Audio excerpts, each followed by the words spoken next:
Primero que nada, agradecer a la Fundación Catalapi por invitarme. Realmente yo les voy a sacar un poco del contexto del clima templado lluvioso del sur de Chile y los voy a transportar al norte de Chile, precisamente al desierto de Atacama, donde las condiciones en relación al Parque Catalapi son muy distintas. La diversidad ambiental, la diversidad biológica es mucho menor. Son muy pocas las especies vegetales que son capaces de crecer bajo estas condiciones. El altiplano del que hoy día les voy a hablar, que está inmerso en el desierto de Atacama, realmente tiene condiciones muy inhóspitas para la sobrevivencia. Por ejemplo, tiene un delta de temperaturas muy alto. Al mediodía las temperaturas pueden rodear los 30 grados Celsius, mientras que en la noche pueden haber temperaturas congelantes. La sequía también es un factor súper preponderante en la poca diversidad que hay en este ambiente, en el desierto y en el altiplano. Sin embargo, hay especies que son capaces de sobrevivir bajo estas condiciones. Una de estas especies de la cual yo les vengo a hablar hoy día, que es una especie realmente increíble, que es la protagonista de esta charla. La quinoa, la madre de todos los granos. Seguramente ustedes la conocen, la han probado, es exquisita. Sin embargo, más allá de eso, esta planta es una planta muy especial. Y esta planta es la que vamos a conocer hoy día en mayor profundidad.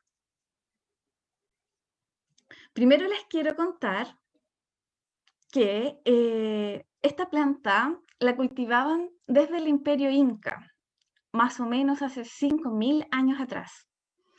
El Imperio Inca estaba, su centro, a las orillas del Titicaca, que está en la zona andina que comparte Perú y Bolivia. La zona andina también es compartida con Chile. Este imperio se extendió desde ahí hacia el norte, hacia Ecuador y Colombia, y hacia el sur hasta el río Maule. Cuenta la historia que el rey Inca era el que iniciaba el cultivo de la quinoa en los periodos de cultivo. Él tomaba un objeto dorado y ponía los primeros granos de la temporada en la tierra, en toda una fiesta religiosa para también adorar a este cultivo ancestral muy importante para ellos, hasta ahora en realidad. Como les decía, esta especie, Chenopodium quinoa, eh, nosotros en Chile crece desde el norte, bien al norte, primera región, segunda región, altiplano, desierto, los salares, hasta el sur de Chile. Hasta el sur de Chile, si bien el Imperio Inca llegó hasta la sexta región más o menos, Río Maule, también adquirieron el cultivo otros pueblos originarios como los mapuches. Ustedes se pueden fijar acá en la foto que yo les pongo aquí, el cultivo de la quinoa en la zona andina, que más o menos es una planta de 50 centímetros. Sin embargo, en el sur de Chile, por ejemplo, la que cultivan los mapuches es alrededor de 2 metros de largo. Las panojas también son muy distintas. Por ejemplo, la panoja de la quinoa cultivada en la zona andina es alrededor de 10 centímetros, mientras que en la zona del sur, esta panoja, esta inflorescencia llena de granos, eh, puede pesar incluso alrededor de 1 kilo, puede llegar a pesar 1 kilo. Más o menos por cada grano que nosotros plantamos en la tierra, la planta cuando es cosechada se pueden cosechar alrededor de 800 granos, para que vean lo noble que es este cultivo. Ahora, ¿por qué hoy día estamos hablando de quinoa? Si hace 30 años atrás, 40 años atrás, esta especie era considerada comida de pobre, comida de los mapuches. que gracias, entre comillas, también a su desobediencia, la tenemos hoy día con nosotros, que es una historia que les voy a contar más adelante. Hoy día tenemos a la quinoa con nosotros porque se hizo muy famosa. ¿Por qué? Porque presenta un alto contenido proteico. Si bien es un grano que podría ser comparable quizás al maíz o al arroz o al trigo, este tiene mucha proteína, 12% de proteína. Y además posee todos los aminoácidos esenciales que nosotros necesitamos y solo podemos adquirir por la dieta. Es así como la Organización de las Naciones Unidas para la Alimentación y la Agricultura, la FAO, la ha declarado cultivo esencial para la seguridad alimentaria. Y de hecho, el año 2013 fue declarado el Año Internacional de la Quinoa. Realmente, todos estos organismos tienen muchas expectativas en relación a este cultivo. Además, quinoa es una planta que ha sido ancestralmente considerada medicinal. Tiene, por ejemplo, una gran acumulación de betalaínas. ¿Qué son las betalaínas? Son antioxidantes que le dan este color rojo a algunas quinoas, ¿ya? También dan otros colores como amarillos, unos colores muy lindos y vívidos, que son además antioxidantes. Entonces son súper interesantes desde el punto de vista medicinal. También tiene en gran cantidad dos moléculas que son consideradas muy importantes para la lactancia. Y evidentemente la quinoa se ha hecho muy famosa para las dietas vegetarianas y sin gluten. El gluten, que ha sido, entre comillas, un problema para muchos de nosotros en Latinoamérica, que empezamos con la edad a tener un poco de problemas y hemos vuelto un poco celíacos. Eso es entonces la quinoa ha sido muy importante en eso, no tiene gluten. Nosotros, entre comillas, nuestros ancestros no comían trigo, que tiene mucho gluten. Y nosotros con la edad empezamos a tener intolerancias alimentarias. Pero la quinoa no tiene gluten. ¿Cómo es la semilla de quinoa? Es súper interesante porque no se parece para nada a una dicotiledonia, sin embargo lo es. ¿Qué quiere decir que sea dicotiledonia? Que presenta dos cotiledones. Acá también se puede ver, por ejemplo, esta es una semilla de una planta, entre comillas, normal, dicotiledonia, que involucra todas las semillas, el embrión.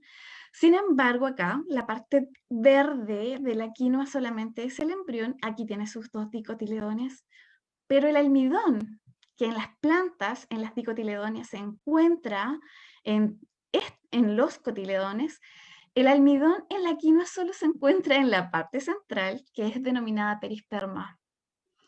El hecho de que en la quinoa el embrión esté rodeando este perisperma hace que sea muy fácil que germine. Seguramente ustedes la han visto cuando quieren cocinarla. Agregan quinoa, le agregan un poco de agua y al tiro tira un cotiledón, o sea, perdón, la radícula, que es un pedacito, entre comillas, del embrión, de la parte que va hacia la tierra. Lo hace muy rápido. Y esta realmente increíble velocidad de germinación es lo que hace, al menos se cree que está involucrada en la competencia, en la gran competencia que tiene por agua y por nutrientes. Esa parte, la radícula, es la que va a formar la raíz. Y la raíz es muy importante para las plantas, para la adquisición de agua y nutrientes. Ahora, el cultivo de la quinoa es muy diferente a lo que son otros granos. Para empezar, ya habíamos dicho que es una dicotiledonia, habíamos dicho también que tiene entonces este embrión por fuera, y además, por lo menos en el norte de Chile y también en todo lo que es el altiplano, quinoa se cultiva sin estos sistemas normales que se cultivan otros granos. Se cultiva bajo un sistema orgánico de producción. Podemos ver, por ejemplo, en estas fotografías que principalmente la gente la cultiva para su consumo personal en una producción pequeña, en melgas, donde sí es posible cultivarla orgánicamente. Hacen rotaciones, fertilizan no con productos químicos, sino con guano de llama. Y evidentemente todas las plantas, todos los cultivos necesitan agua, y este se hace a través de riego por canales, pero es una producción más bien pequeña y orgánica, que es lo que necesitamos hoy día. Aquí vemos algunas fotografías que tomamos con nuestro grupo en el norte de Chile. Sabemos que en el altiplano existe mucho interés por el cultivo, por retomar también el cultivo de la quinoa y también en otros lugares de Chile. En el altiplano y en el oasis de San Pedro de Atacama, en donde ellos aquí cultivan sus producciones, no tan solo de quinoa, por ejemplo, también acá podemos ver en esta fotografía maíz, acá las llamas necesarias para la fertilización de sus cultivos y la cosecha, que es de tipo manual principalmente. La quinoa tiene un recubrimiento muy delgado con saponinas que les dan el gusto amargo a la quinoa. Entonces la gente la frota y después la sopla para que salga volando eso, entre comillas, que no queremos, porque le da el sabor amargo. En San Pedro de Atacama, donde nosotros estuvimos trabajando hartos años, podemos ver, por ejemplo, que es un cultivo tan noble que si nos fijamos en esta última fotografía, es capaz de crecer entre las piedras. En el norte de Chile, mucha gente la cultiva de una manera bastante poco ortodoxa. Toma la quinoa, toma los granos y simplemente la tira a la tierra. Y como este cultivo es, entre comillas, de fácil trato, las plantas van creciendo a pesar de, entre comillas, no tener este sumo cuidado que se hace con los otros granos. Ahora, en el norte de Chile, en el altiplano, ellos también tienen el invierno boliviano, en donde hay lluvia en verano. Entonces, bueno, esta planta es al llover es capaz de germinar y después de sustentarse también con lo poco de agua que queda. Precisamente estamos hablando del altiplano porque allí fue su origen 5.000 años atrás, con el imperio inca. Pero si nos remontamos un poco más atrás, esta especie proviene de dos plantas madres, dos Chenopodium, que son Chenopodium suecium y Chenopodium pallidicaule.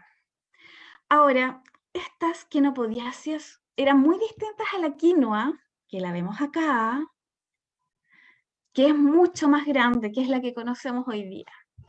Estas Chenopodium madres eran diploides. ¿Qué significa diploides? Chenopodium tiene un juego de 9 cromosomas que se repite 4 veces, pero en estas quinopodias madres solo se repetía 2 veces. Entonces hubo una especie de hibridación hace 5 millones de años atrás y se formó una quinopodiacea que es la hermana más cercana de quinoa, que es Chenopodium berlandieri. Esta Chenopodium berlandieri, todo esto ocurrió en el norte de Chile, más o menos en Estados Unidos, todo ocurre en Estados Unidos. Y de alguna manera, Chenopodium quinoa, o sea, Chenopodium berlandieri, llega hasta el altiplano. ¿Cómo llega? Se cree que las aves la pudieron haber traído entre algunas hipótesis. Y de aquí, Chenopodium berlandieri, a través del cultivo y la domesticación dada por el imperio inca, se convierte en lo que conocemos hoy día como Chenopodium quinoa. Ahora, ¿qué permitió esto? Chenopodium quinoa es muy distinta a las Chenopodium madres. Las semillas son mucho más grandes y además tiene muchos más genes comparados con las madres, lo que incrementó la resistencia, lo que puede incrementar la resistencia a diversos estreses, como por ejemplo todos los estreses que imperan en el altiplano, que son muchos. sequía, salinidad, altas y bajas temperaturas, etc. Bueno, y estando acá en esta parte, en el altiplano, es como donde se originaron no solamente ecotipos, que los ecotipos son adaptaciones particulares a ambientes determinados. Ahora, no solo podemos nosotros hablar cuando hablamos de quinoa solamente de ecotipos, porque en los ecotipos no tiene nada que ver la mano del hombre. Sin embargo, nosotros deberíamos hablar de land race. ¿Qué significa land race?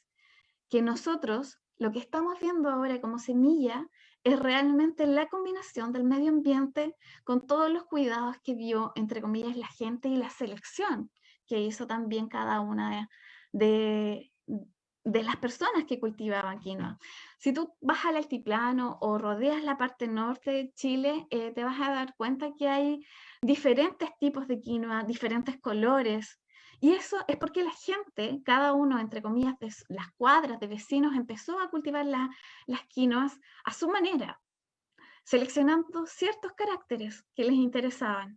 Y es ahora, por ejemplo, que podemos ver un montón de tipos de quinoa o morfotipos de quinoa en la familia de la quinoa, de las quinopodiáceas. Por ejemplo, acá vemos un árbol en donde partimos con los padres de la quinoa, los hermanos cercanos de la quinoa, y todos los tipos de quinoa que existen hoy en día. En realidad aquí faltan muchos, porque son muchos los tipos de quinoa que existen, o las landraces.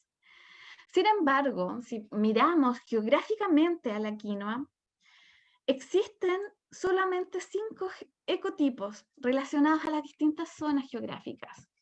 Las de los valles en Ecuador y Perú, del altiplano norte, la zona más norte de Perú y de Bolivia, de los yungos de Bolivia, de los salares, en donde aquí sí está la quinoa chilena, que es la parte de norte de San Pedro de Atacama, por ejemplo, y de la costa, en el centro y sur de Chile. Estos ecotipos son muy interesantes porque son muy distintos a los del altiplano. En general, el altiplano tiene características de luz, de fotoperiodo, que no se encuentran en otras partes del mundo. Entonces, mucha gente, por ejemplo, del Medio Oriente, que está muy interesada en la quinoa, ha venido al sur de Chile a tomar prestado algunas semillas de quinoa.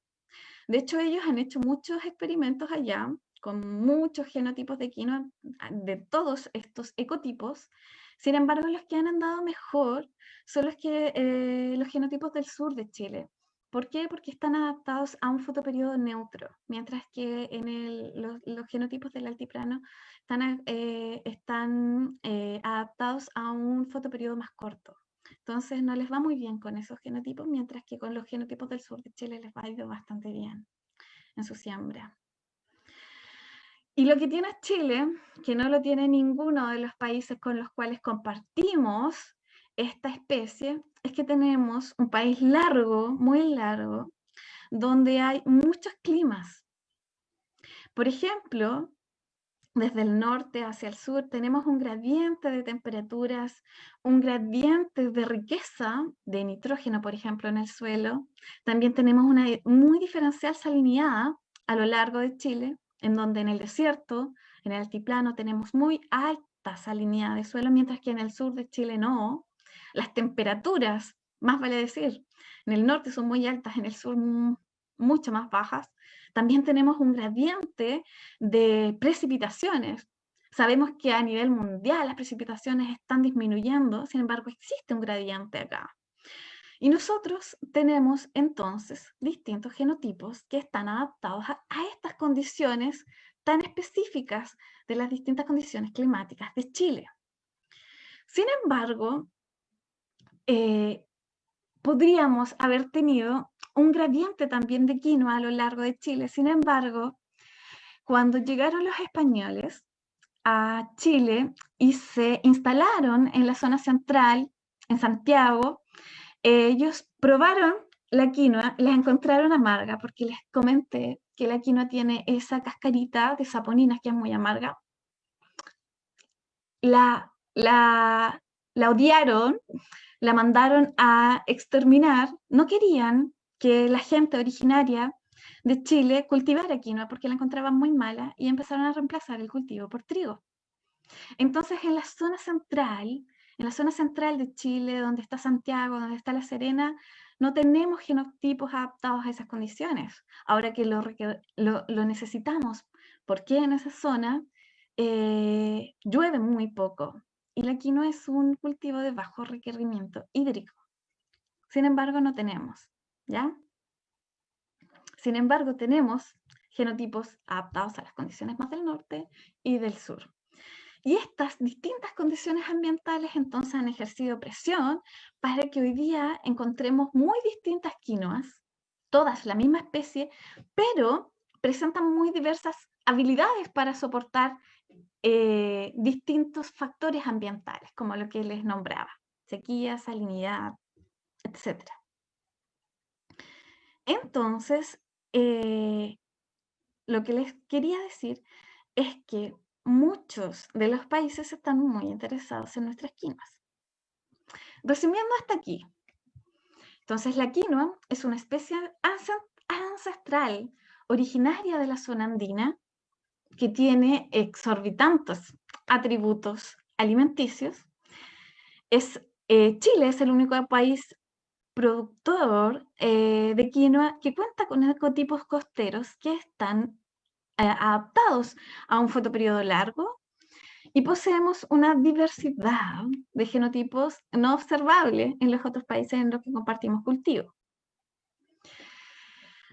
Ahora yo les voy a, esta segunda parte de mi charla les voy a hablar sobre el cultivo de la quinoa y su capacidad de resistencia y la relación con los desafíos que tenemos en relación al cambio climático. Ustedes saben que el cambio climático trae consigo la disminución de las precipitaciones, pero no tan solo eso, porque la disminución de las precipitaciones también origina que aumente la salinidad de los suelos, porque el agua de los suelos se empieza a evaporar, entonces las sales se empiezan a acumular. Las plantas son sensibles a la salinidad. Por el otro lado, por ejemplo, aspectos nutricionales, las plantas, cuando adquieren los minerales del suelo, necesitan el agua para que se movilicen y entren en la planta. Esta parte es la que nosotros estudiamos en fisiología vegetal. ¿Cómo las plantas responden a estas situaciones? ¿Cómo las plantas responden a estos factores? Las plantas no pueden moverse, tienen que resistir ahí estoicas en su lugar.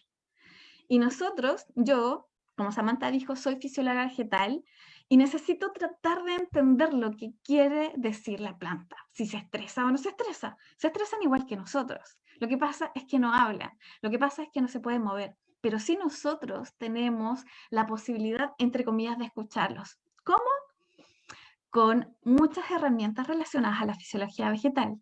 Nosotros acá tratamos de entender cómo funciona el organismo, ¿ya? Esta especie, quinoa, está enfrentada a muchos estreses relacionados con el cambio climático. La reducción hídrica, ¿ya? Que las plantas están expuestas a reducción hídrica en el altiplano, en el desierto, evidentemente.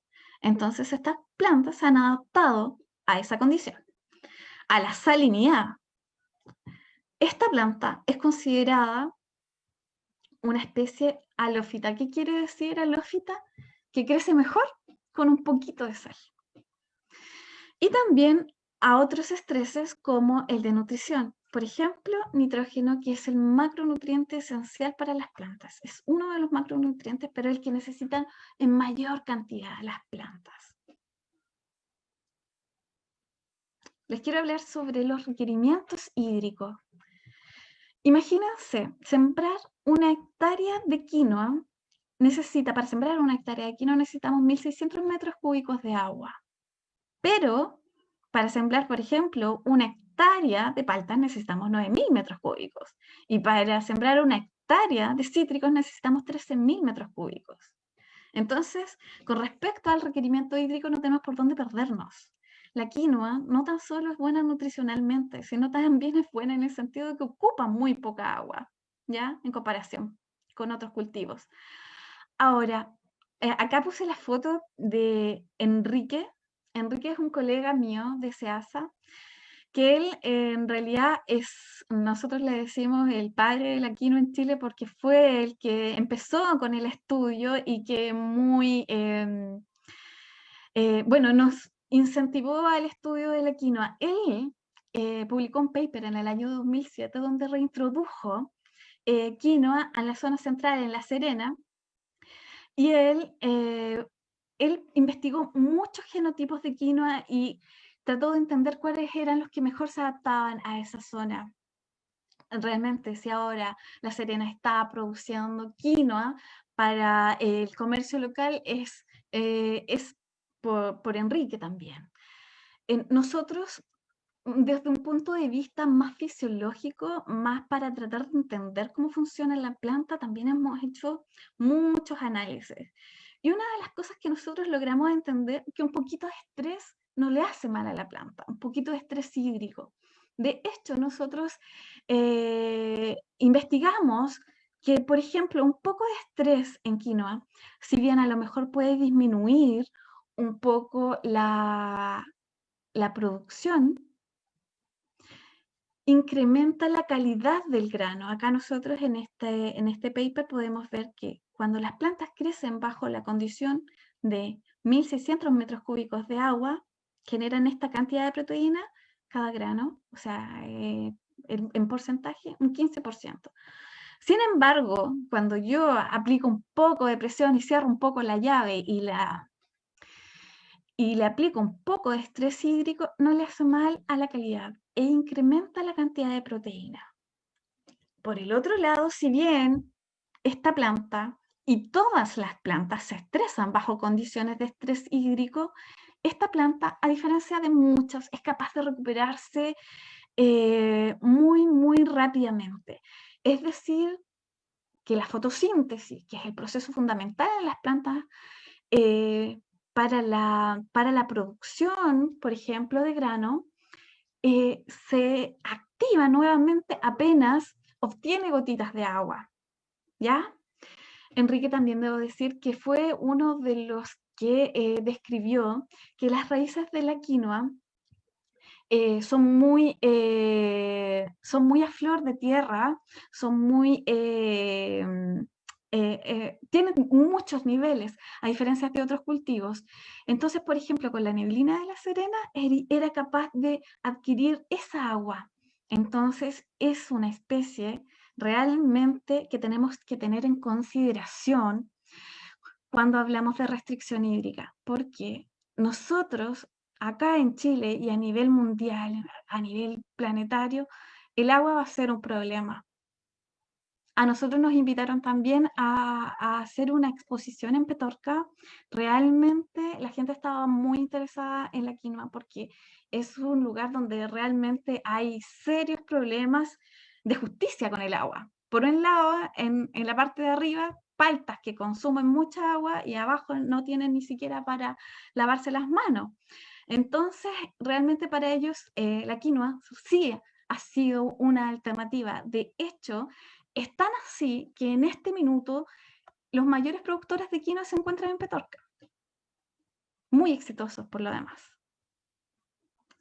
Hablando ya de restricción hídrica, les quiero hablar entonces ahora un poco de su tolerancia a la salinidad. La salinidad, la sal, cloruro de sodio.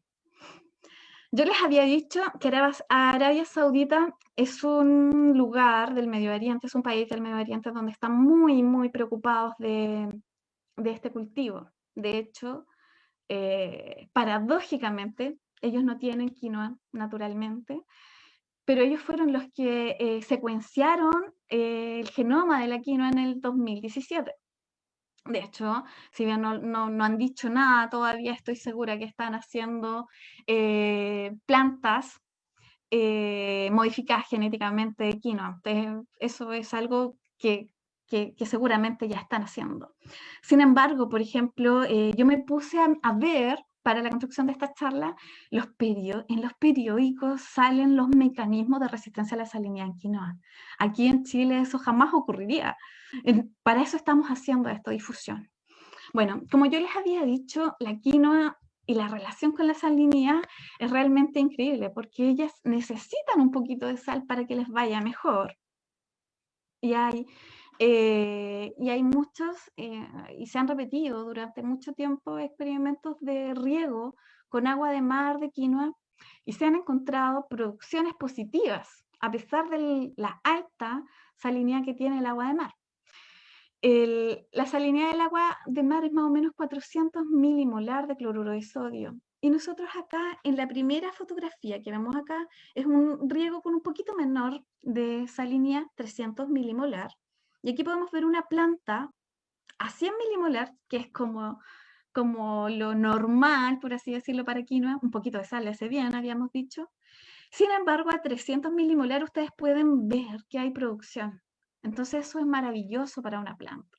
Y eso es lo que toman estos otros países del Medio Oriente que realmente están con muchos problemas de salinidad en el suelo porque no llueve nunca. Lo mismo pasa con otros genotipos. Ahora, ¿qué es lo que hace a la quinoa tan tolerante a la salinidad? Bueno, la quinoa, a diferencia de muchos otros cultivos, tiene unas glándulas en su epitelio que exudan sal. Son unas células que están en la capa de células más externa de la hoja, que tienen una vacuola, vale decir, como una bolsa adentro, con agua y sal, y la van excretando. Entonces ese no es un problema para la quinoa, la sal. De hecho, por ejemplo, si a esas plantas le removemos, si a la quinoa le removemos esa epidermis que tiene esas glándulas con sal, entonces la excreción de sal es mucho menor, aún así puede ser mucho más resistente que otros cultivos, y se hace un poco más sensible, a la salinidad. No quiero decir que ese sea el único mecanismo que tiene, pero este mecanismo es muy distinto a todas las otras especies cultivables.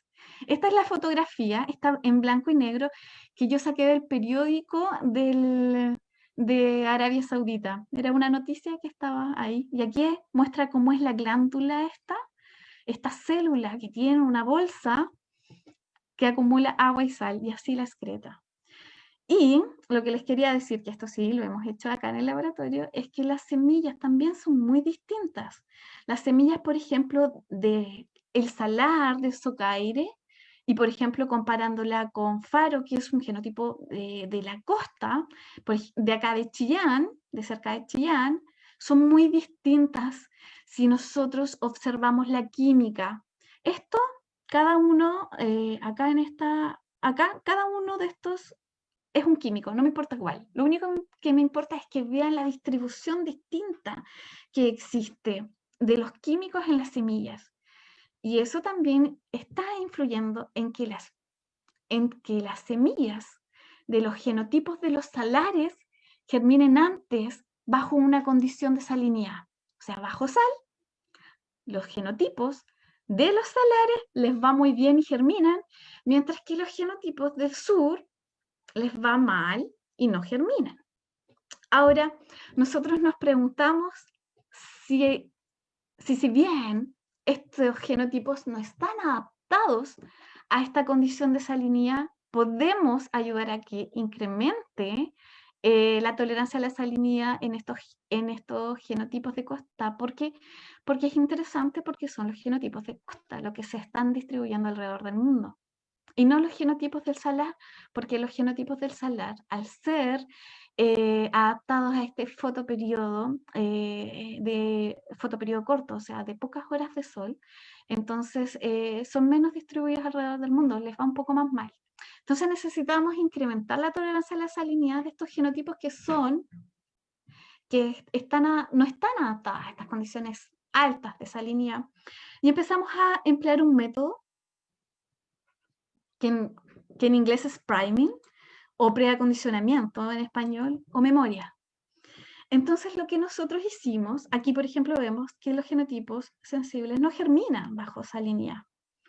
Entonces, lo que hicimos es tomar un par de semillas de estas y las sometimos a un estrés previo. ¿Qué hicimos? Pusimos semillas en un poco de agua con sal por un par de minutos. En realidad fueron como 30 minutos. Y después las pusimos a germinar. Y observamos que la germinación incrementaba importantemente en estos genotipos que eran sensibles, que se supone que no germinaban bajo condiciones de salinidad. Entonces inducimos una especie de memoria en estas semillas. Y cuando estudiamos qué era lo que había cambiado, encontramos que la vitamina C, esa misma que ustedes o sus papás les compraban para soportar los resfriados, y que está en grandes concentraciones, como por ejemplo los cítricos o en la naranja, incrementaban notablemente. ¿Qué es la vitamina C? Es un antioxidante. Y esa vitamina C, ese aumento en la cantidad de vitamina C se mantenía en las plantas cuando ya eran más grandes. O sea, aquí hay algo, hay un mecanismo. La vitamina C es importante en las plantas para muchos procesos fisiológicos, no tan solo como antioxidante en sí, sino también para la captación lumínica y para la protección del aparato fotosintético y de la fotosíntesis. Entonces, puede ser que esta vitamina C esté influyendo en la resistencia por hartos caminos. Eso era súper interesante. Y el último estrés que nosotros quisimos estudiar o pudimos estudiar, hemos podido estudiar, es como el nitrógeno que yo les comentaba, que es el nutriente que las plantas requieren en mayor cantidad, afectan la tolerancia de la planta. Nosotros estudiamos y pusimos plantas a crecer bajo dos condiciones: alto nitrógeno, high nitrogen, aquí HN, y low nitrogen, bajo nitrógeno. Ustedes pueden ver que cambió un poco la morfología. Esta planta es un poco más gordita que esta otra. Esta planta está mejor nutrida que esta otra. Y así se veían las plantas madres. Ahora, quisimos estudiar esta memoria que habíamos inducido anteriormente, solamente poniendo semillas en agua con sal. Ahora la quisimos ver realmente, esta memoria de una generación a otra, de plantas madres a plantas hijas. Y cuando estudiamos las plantas hijas, pudimos observar que las hijas de plantas madre crecidas a alto nitrógeno tenían esta raíz, mientras que las hijas de las plantas que fueron crecidas a bajo nitrógeno tenían esta raíz. Yo les había comentado que la raíz es el órgano por donde entra el agua y los nutrientes. Entonces, de alguna manera, la planta le está acondicionando a la hija para decirle: mira, afuera no hay nitrógeno, así que prepárate. Y las hijas desarrollan esta raíz totalmente distinta a la que desarrollan las hijas de madres que crecieron bajo condiciones óptimas. Esto también va muy de la mano con una proteína que nosotros estudiamos también a nivel de raíz, que es una proteína que lo que hace es que entre nitrógeno por ahí. Entonces, estudiamos también esa expresión y nosotros observamos que las hijas de las plantas madres crecidas a alto nitrógeno tenían esta cantidad de expresión, mientras aumentaba mucho en la descendencia de las madres que crecieron bajo condiciones de nitrógeno limitante. Entonces, no tan solo cambiaba la raíz, sino también estas proteínas que inducen que entre más nitrógeno hacia la planta. El nitrógeno es esencial para procesos fisiológicos, por ejemplo, como la fotosíntesis, ¿ya? Entonces, las plantas madres están induciendo que las hijas sean más resistentes. Entonces, lo que nosotros creemos es que, y no lo que nosotros suponemos, es que esta capacidad de resiliencia en quinoa es algo que va a ir cambiando. Es algo que podemos ver en salinidad, es algo que podemos ver en nutrición. Entonces es una resistencia móvil que se va a ir adecuando frente a las condiciones climáticas sobre el cambio climático. Eso es maravilloso para nosotros los fisiólogos vegetales. Bueno, entonces resumiendo, habíamos dicho que la quinoa era una planta preciosa, una planta realmente de gran importancia para los pueblos originarios. Y hoy en día, no tan solo para los pueblos originarios, sino para todos los países que están en una situación de escasez hídrica y que están viviendo salinidad de los suelos. La FAO la recomienda como cultivo en el contexto del cambio climático por su resiliencia y por sus capacidades excepcionales nutricionales que se comparan, por ejemplo, a la carne que tiene todos los aminoácidos esenciales. ¿Cuáles son los mecanismos de esta especie? Son realmente muy interesantes y únicos, por lo que se transforma en una especie muy peculiar de estudiar desde un punto de vista de fisiología y desde un punto de vista también agronómico, porque tiene muchas resistencias. Y también decir que el estrés que están sufriendo ahora las plantas madres generarán modificaciones en la descendencia. Entonces, esto quiere decir que esta capacidad de resistencia es inducible, es móvil y va a cambiar de generación en generación. Y vamos a poder enfrentar condiciones extremadamente malas para el cultivo en general, pero para quinoa estas condiciones podrían ser, entre comillas, menos implacables. ¿Por qué? Porque es una planta que es capaz de resistir condiciones realmente adversas.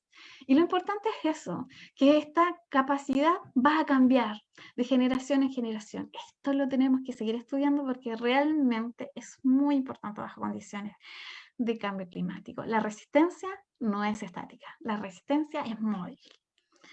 Bueno, así que eso era lo que yo les quería presentar y les quiero dar las gracias y estoy abierta a todas las preguntas que quieran hacer respecto a este cultivo tan noble. Muchas gracias. Muchas gracias a ti, Luisa. Realmente la quinoa parece ser una planta maravillosa y creo que me has inspirado a plantarla, intentarla en mi huerto. Así que muchas gracias. Desde luego estamos abiertas para preguntas del público, tanto en el Facebook como por Zoom. Mientras esperemos, si alguien tiene una pregunta, yo te quería preguntar, Luisa, ¿qué pasará si la quinoa empieza a cultivarse de forma más masiva? ¿Mantendrá su condición de ser orgánica? ¿Tú crees que entrarán las grandes empresas, las transnacionales? ¿Cómo, un poco, quizás fuera de tu objeto de estudio, pero siendo una planta tan promisoria para el futuro, ¿cómo ves tú ese tema de la producción en sí? Bueno, de hecho, esta producción más industrial a alta densidad es algo que está ocurriendo en este momento. Por ejemplo, se está produciendo en España a gran cantidad, también en lugares en que nunca se había producido, por ejemplo, en lugares que han sido, por ejemplo, en donde se plantaba otra cosa antes, que fueron con agroquímicos, también se probó en Bolivia. Lamentablemente, la quinoa, para que sea comprada, porque quedemos en algo, los mayores productores de quinoa son Perú y Bolivia, y los compran principalmente, por ejemplo, Francia, Estados Unidos, Canadá, que requieren que esta producción sea orgánica, o sea, limpia de agroquímicos. Sin embargo, como por la avidez y los altos precios que la quinoa alcanzó hace un par de años atrás, la quinoa se empezó a sembrar en lugares en que nunca se había sembrado. Lamentablemente, esos lugares habían estado contaminados con agroquímicos y cuando salieron los containers con alta producción de quinoa, los países las empezaron a devolver porque una de los requerimientos que requieren, entre comillas, que requieren estos países es que sea orgánica. Ahora, vamos a ver producción de quinoa no orgánica. Se está produciendo a alta densidad y si bien quieren mantenerla orgánica, es algo que va a ocurrir sí o sí, la producción a alta densidad con uso de agroquímicos. Eso va a ocurrir sí o sí. Ahora, es interesante lo que va a ocurrir. ¿Por qué? Porque si bien las propiedades, la capacidad de resistencia es algo que estoy segura que se va a mantener, quizás las propiedades nutricionales, por ejemplo, que mantenga esa alta cantidad de nitrógeno en la semilla va a cambiar. Puede ser una sorpresa para ustedes, pero el trigo hace 100 años atrás tenía una alta concentración de proteínas en su grano. Y todo esto que ocurrió después de la Revolución Verde, en donde se trató de hacer de producir trigo a alta densidad, y con adición de una cantidad de fertilizantes muy, muy alta, el trigo empezó a producir menos proteínas en su grano. Y es así como vemos ahora que el trigo es casi puro almidón. Estoy segura que la producción a alta densidad de quinoa va a producir lo mismo. Va a disminuir su calidad, va a disminuir su porcentaje de proteína en el grano y también van a cambiar los antioxidantes que la componen, porque así funcionan las fisiologías de las plantas. Si tú las fertilizas mucho, entonces las plantas muy fertilizadas acumulan menos nitrógeno en el grano porque tratan de mantener las proteínas en la hoja para seguir haciendo fotosíntesis. Y la fotosíntesis, ¿qué es lo que hace? Es producir almidón. Y el grano se llena con almidón, pero deja fuera el nitrógeno. Mientras que en estas plantas que son producidas de manera orgánica, las proteínas que están en la hoja se empiezan a degradar y esos aminoácidos que conforman las proteínas van hacia el grano. Por eso son tan importantes en proteína. Yo creo que eso va a ocurrir y se va a perder la calidad.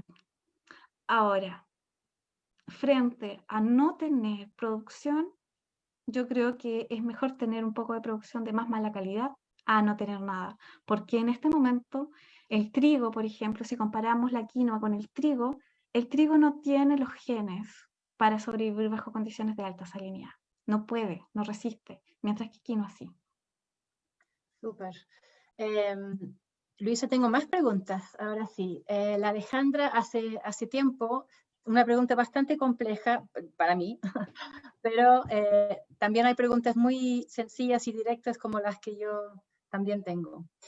Alejandra dice, desde la perspectiva estudiada, ¿puede dar respuesta a la variación de la proteína cuantificada en diversas variedades de quinoa o no se relacionan los suelos ricos en nitrógenos con ella? Yo creo que algo tocaste en tu respuesta anterior. Sí, definitivamente. ¿Comprendiste la pregunta? Sí, Ya. sí. Claro, yo creo que toqué un poco lo que dije. Mira, en general, si yo fertilizo o uso suelos ricos en nitrógeno, no tenemos muchos suelos ricos en nitrógeno en Chile, pero por ejemplo tenemos distintas formas de nitrógeno a lo largo de Chile. Y la quinoa, como todas las especies, tienen diversa capacidad o afinidad por estos recursos. Pero por ejemplo, si yo fertilizo mucho la quinoa, que es la base de la producción de los cultivos de alta densidad, mucho fertilizante, entonces la planta va a acumular proteínas en la hoja y eso está muy relacionado con producción. Sin embargo, las proteínas en la hoja, que son que se acumula como una proteína que se llama rubisco, que es la principal en hacer fotosíntesis, no se degrada, se mantiene porque le estoy dando constantemente nitrógeno. Se mantiene y tengo una gran cantidad de rubisco. Sin embargo, al no degradarse, no hay traspaso de esta proteína hacia la semilla. Mientras que si no le brindo nitrógeno o la cultivo de manera orgánica con una adición de nitrógeno muy lenta, estas proteínas se empiezan a degradar. Las plantas hacen menos fotosíntesis, entonces la relación de producción de almidón y proteínas es más balanceada, que es lo que encontramos en las quinoas producidas orgánicamente. En las quinoas producidas con alta densidad tenemos cantidad de proteínas mucho menores. Eso ya lo hemos visto. Y es por eso, ese es el mecanismo. La poca degradación de las proteínas de la hoja que no alimentan el grano en formación. Gracias, Luisa. Desde el Facebook tenemos la pregunta si el amaranto y quinoa son de la misma familia. Sí, son de la misma familia. Y aquí ocurre algo súper interesante. Ambas son amarantáceas, pero la quinoa es una planta que tiene un metabolismo para hacer fotosíntesis distinta al amaranto. La quinoa es una planta C3, eso quiere decir que hace un sistema de moléculas de fotosíntesis muy similar a la mayoría de las plantas que crecen bajo climas fríos templados. Mientras que la amarantácea, mientras que el amaranto es una planta que está relacionada, que su fotosíntesis está más relacionada con las plantas de alta temperatura. Entonces el amaranto tiene una capacidad de hacer otro tipo de fotosíntesis y es capaz de aguantar más bajo condiciones de restricción hídrica que quinoa. Cierra los estomagantes. No quiere decir que la quinoa sea sensible en comparación con amaranto. Tienen distintos mecanismos. La quinoa, que yo lo nombré, es capaz de recuperarse muy pronto frente a un déficit hídrico, mientras que amaranto tiene otro mecanismo para resistir porque está sometido a otro tipo de fotosíntesis. Entonces, arma toda su fisiología con otro mecanismo. Mientras que la quinoa es como más normal en ese aspecto. Las plantas, el amaranto es una planta C4, tiene otro mecanismo para hacer la fisiología de la fotosíntesis, pero son la misma familia. Gracias. Y también del Facebook preguntan de qué manera se puede consumir la quinoa en los niños. Yo creo que eso lo conversamos antes de la cualidad que tiene de las saponinas, creo. O sea, los problemas digestivos. Claro, lo que pasa es que, de hecho, era por eso que, entre comillas, a los españoles no les gustó la quinoa, porque tiene una capita de antinutrientes, que son las saponinas, que son las moléculas, son las moléculas del jabón. Antinutrientes te hacen mal. Pero en realidad, la única precaución para los niños es que esta quinoa esté muy bien lavada, que no tenga nada de esos antinutrientes que son las saponinas. Y de ahí nada más, o sea, la quinoa tiene cantidades bastante importantes de proteína, pero tiene a su vez una relación carbono-nitrógeno que es muy favorable para la nutrición. Entonces no hay mucho más que hacer, simplemente lavarla bien. De repente igual las quinoas que te venden en bolsas y eso ya están peladas, pasan por un proceso en que le quitaron esa cascarita, entonces no hay ningún problema con ellas. Nutricionalmente es muy, muy recomendable. Aquí no. Esa precisamente es otra pregunta que la Rosa tenía. ¿Cuál es la diferencia con la quinoa que venden en el supermercado? Y creo que a lo mejor tú, no entiendo 100% la pregunta, no sé si la Rosa está con nosotros en este momento, pero quizás se refería a eso, que cuando uno cosecha la quinoa versus lo que uno puede comprar en el supermercado. Sí, la quinoa que te venden en el supermercado es quinoa boliviana. principalmente. Nosotros mira. a nivel de Chile importamos, mira, nosotros estamos produciendo muy poco respecto a lo que importamos de quinoa. Importamos mucha quinoa de Bolivia. Lo que más se consume en Chile es quinoa boliviana. No estamos dando abasto con las necesidades de Chile. Entonces, lo poco que se produce en Chile se vende localmente. Y es súper importante la producción local y la venta local, porque tu grano llega fresco. Ahora, lo de la quinoa boliviana, como entre comillas son uno de los mayores productores junto con Perú, el precio es más conveniente, lo adquieren los supermercados y te lo venden igual a precio de oro. Pero la quinoa es muy cara en los supermercados. Es mucho más barata cuando tú la compras a nivel de producción local y te llega, entre comillas, un poco más fresca. Pero realmente son quinoas de la zona alta andina que también están producidas orgánicamente, así que desde ese punto de vista es buena consumir esa quinoa que viene de Bolivia. Ahora, distinto es el caso de que, por ejemplo, se empieza a producir en otros países que esto, China, se está empezando a producir España, porque estoy segura que ellos no la van a poder producir orgánicamente.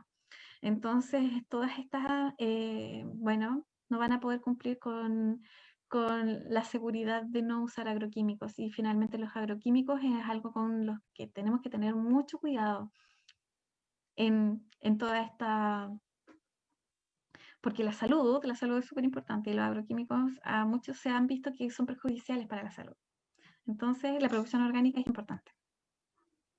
Gracias, Lisa. Enrique, creo que desde el Facebook comenta que es muy interesante sostener el sistema de cultivo a baja escala, precisamente porque tiene también un gran valor en lo social, o sea, apoyar a productores locales.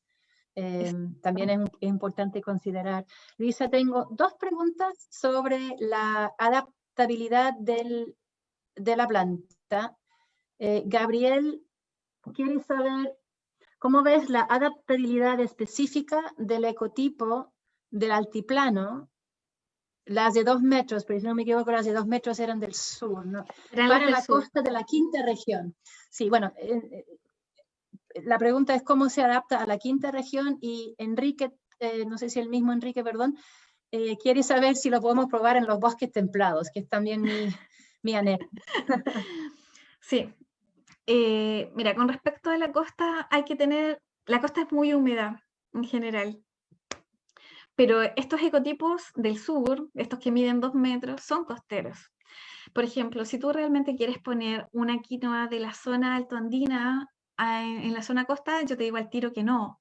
¿Por qué? Porque siempre la atacan ácidos, la atacan todo lo que no existe allá en el norte. Estos hongos, el mildiu, la atacan así muy fácilmente. Sin embargo, a los genotipos que son de costa, que están acostumbrados a la costa a una humedad relativa mucho más alta, entonces estos son más resistentes. Yo creo, la verdad es que no sé si han habido intentos en la quinta región, en la zona de la quinta región, en la zona costera, pero habría que tratar. Son muchos los genotipos costeros que tenemos en Chile, son alrededor de 200. Entonces, seguro que alguno se va a adaptar muy bien. Y con respecto a la producción en la zona de Catalapi, bueno, hay genotipos que están en Chiloé. La producción de quinoa llega hasta Chiloé, así que la verdad es que entre Chiloé y Catalapi no creo que haya mucha diferencia, pero yo creo que al genotipo de Chiloé le iría muy bien también. Ahí. Está acostumbrado a la alta irrigación, a la alta humedad, le podría ir muy bien. Y además tiene unos colores amarillos muy bonitos.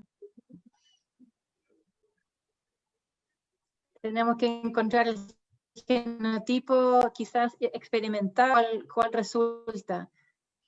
Sí, pues hacemos unas parcelas pequeñitas y vamos probando. Me parece. Alguien pregunta, ¿qué pasa si se cultiva cerca de otras plantas? Específicamente esta persona quiere saber plantas medicinales como el romero, las lavandas. No sé si... Siempre se ha cultivado así la quinoa. Originalmente siempre se cultivó entre cultivos. ¿Qué cuidado tendría yo? Lo que pasa es que es buena, si bien es buena para crecer y subsistir bajo condiciones pobres de suelo, es una buena competidora.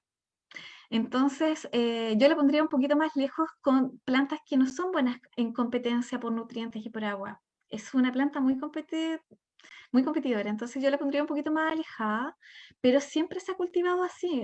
En las fotos que yo mostré en las primeras diapos, se cultivaba así, una hilera de maíz, una hilera de plantas medicinales, una hilera de quinoa. No hay mayor riesgo en eso. Aparte también con sus flores, que es esta diapo que yo estoy mostrando acá, también llama a polinizadores, entonces igual sería bueno. Igual es buena.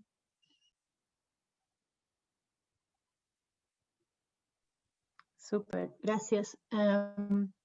Alguien pregunta, Luisa, si hablamos de alta densidad o de cultivos sintéticos, ¿cuál es la diferencia? Pregunta. ¿Cultivos qué? Yo creo que es cuando estábamos hablando de producción a más escala, producción más masiva. Alta densidad con respecto a orgánico. Son las magnitudes de las plantaciones.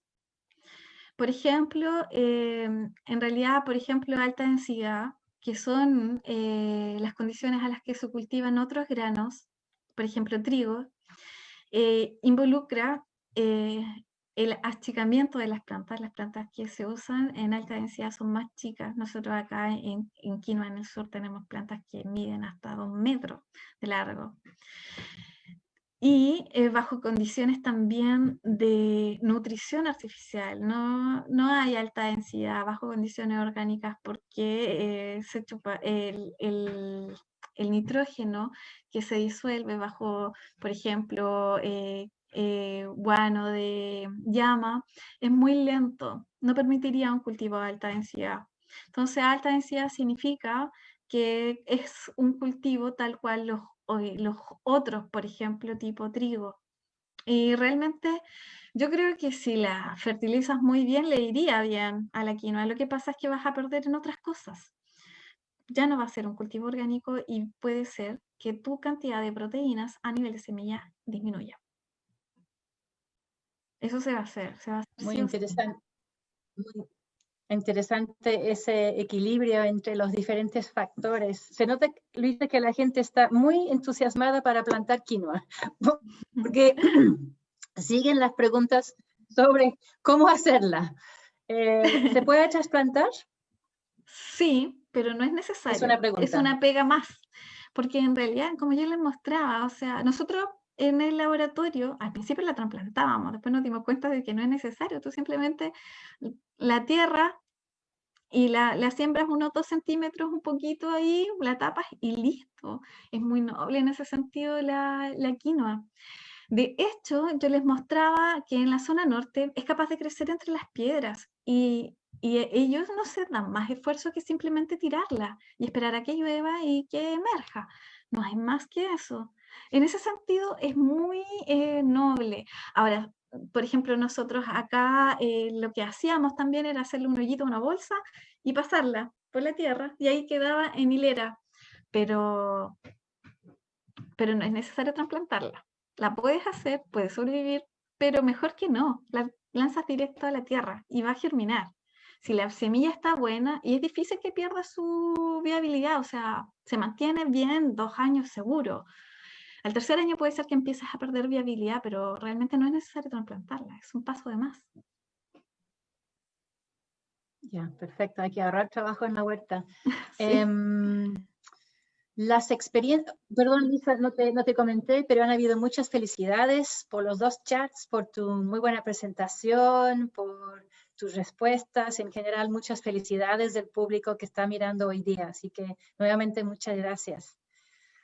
Siguen las preguntas. Se pregunta si las experiencias, no sé si la experiencia de producción de quinoa con agua de mar, si requiere algún tratamiento el agua de mar previo al uso o si se echa directamente a la planta. Aquí, como te digo, estás inspirando mucho experimento. Esa fue una experiencia que la lideró Arabia Saudita y se hizo en muchos países, incluyendo Italia, Chile no participó, pero mira, lo que hicieron fue probar directamente su agua de mar, cada uno de estos países, y la empezaban a diluir. Ya, agua de mar sola, sin ningún tipo de dilución, después tres de agua de mar y uno de agua dulce, y así. Bueno, ellos vieron que con 100% agua de mar, ellos tienen producción de quinoa.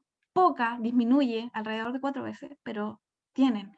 Con otra planta no tendrían nada. Ahora, cuando le empiezan a diluir, por ejemplo, que llegan a 300 milimolar más o menos, o sea, 3 de sal y 1 de agua dulce, obtienen mucha más producción. Mitad y mitad también. ¿Por qué? Porque es una planta halófita, requiere de sal para producir más, ¿ya? Ahora, ¿cuál es el problema ahí de producir plantas, de producir tu completo rendimiento solo con agua de mar? Es que cada vez vas a empezar a salinizar más el suelo. Ahora, la quinoa tiene este mecanismo de que saca agua del suelo y lo puedes excretar a través de sus hojas.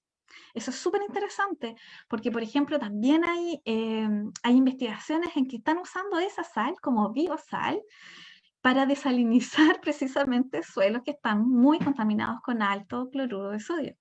Pero realmente con un poquito de sal, más vale decir, por ejemplo, 1 de agua de mar y 3 de agua dulce, le va a ir muy bien y tú vas a obtener producción máxima.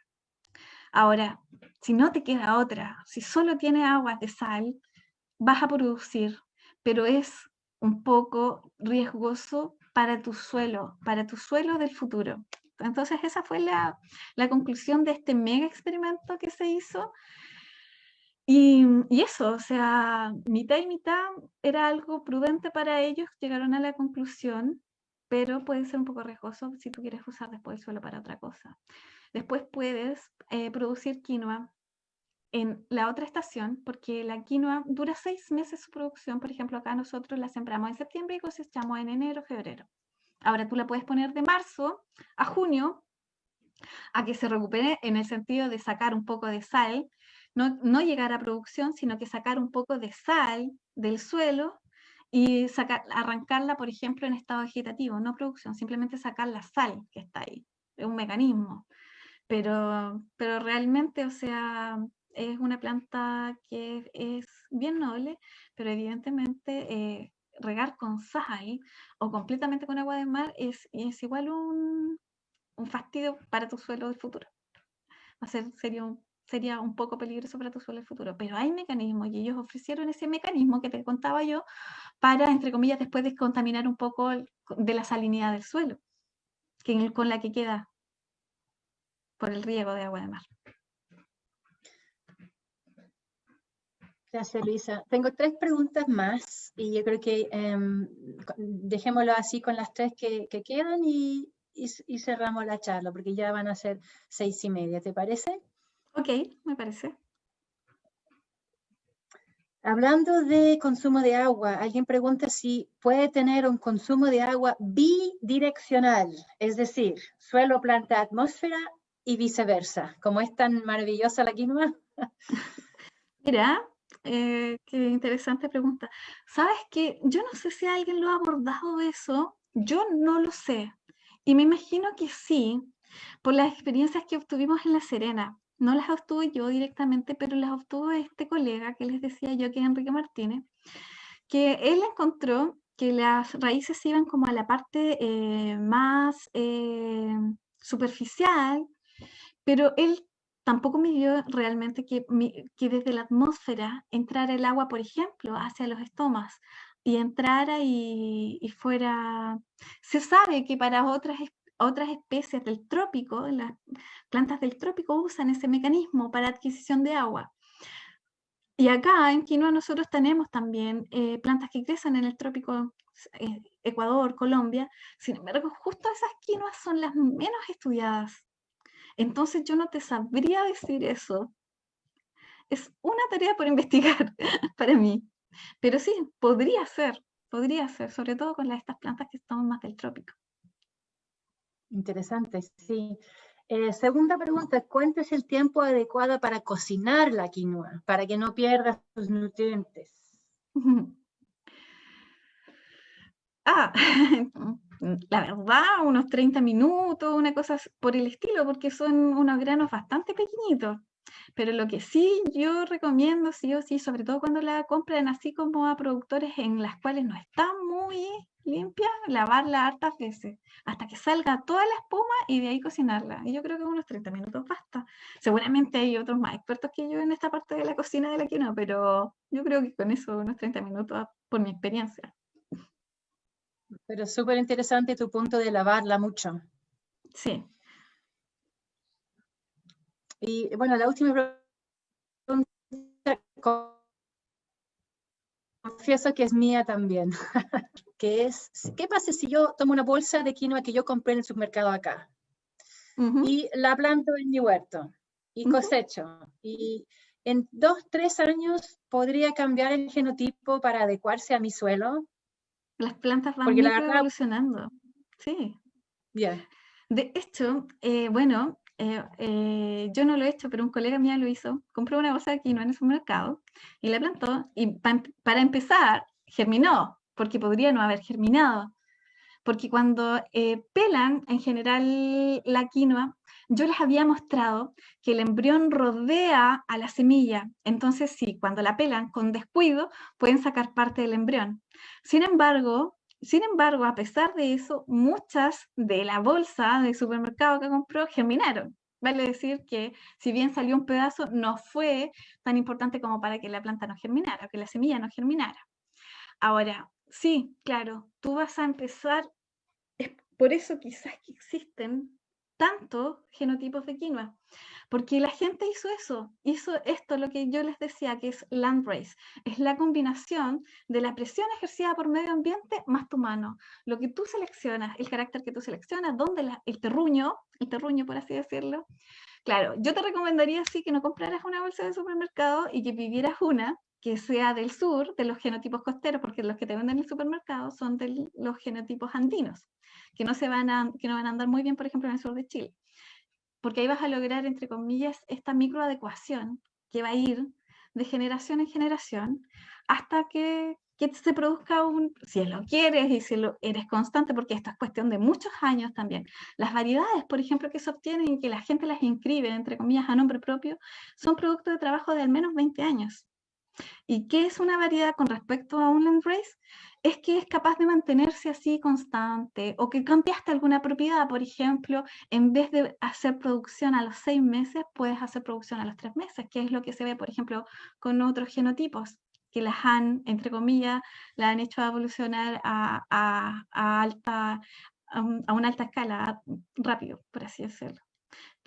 Se puede hacer, definitivamente, con constancia sí se puede hacer. súper.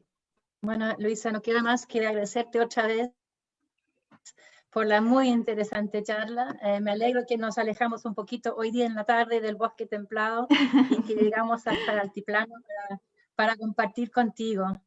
Así que en Sí. nombre de todos los participantes, tanto en Zoom como en Facebook, muchísimas gracias.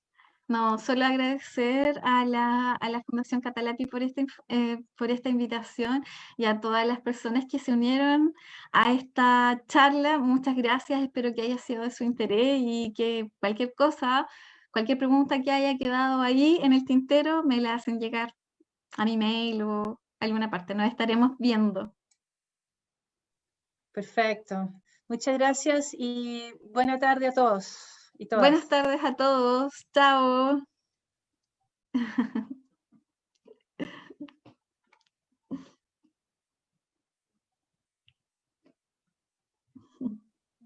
Voy a terminar la reunión, así que chao a Ya, todos. chao, Samantha.